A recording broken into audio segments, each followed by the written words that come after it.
আসসালামু আলাইকুম আমার প্রিয় ভাই বোনেরা, আমি আফসানা ইসলাম। তো সবাই কেমন আছো? আশা করি ভালো। তো আজ আমি মিষ্টি কুমড়া ভাজি করব। কিভাবে মিষ্টি কুমড়াটা ভাজি করি দেখো, কালারটা কত সুন্দর দেখো মিষ্টি কুমড়া। তো আমি ভাজি করি, প্রথমে পেঁয়াজটা বাদামি কালার করে নিচ্ছি, একটু জিরা দিয়ে দিলাম। জিরাটা দিলে কি অনেক ঘ্রাণ আসে ভাজিটার মধ্যে। তো আমি কাঁচামরিচটা দিয়ে একটু নাড়াচাড়া করে মিষ্টি কুমড়াটা দিয়ে দিচ্ছি। দেখো মিষ্টি কুমড়াটা কি পাকনা, একদম হলুদে, কালারটা কত সুন্দর মিষ্টি কুমড়ার। তো আমি মিষ্টি কুমড়াটা সুন্দর করে ভাজি করতেছি আমার প্রিয় ভাই বোনেরা দেখো। তো আমি একটু লবণ দিয়ে দিলাম।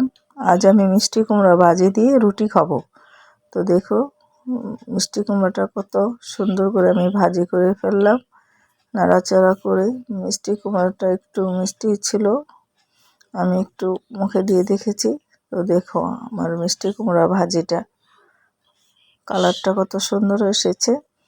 আমি মিষ্টি কুমড়াটা ভেজে নিচ্ছি। মিষ্টি কুমড়া একটু তেল কম দিতে হয়, আর তা না হলে বেশি দিলে মিষ্টি কুমড়া তেলটা খায় না, মিষ্টি কুমড়া বেশি তেল দেখা যায়। তো দেখো আমার মিষ্টি কুমড়াটা ভাজি, আমি এখন ডিম পোচা আর মিষ্টি কুমড়া দিয়ে রুটি খাবো। দেখো আমার রুটিটা আমি ছেঁকে নিয়েছি, কত সুন্দর সফট রুটি, নরম তুলতুলে।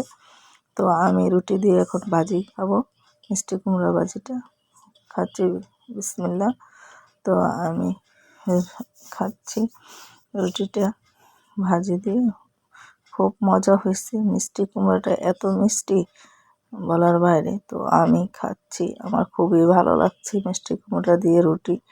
দেখুন মিষ্টি কুমড়া একদম গলে গেছে।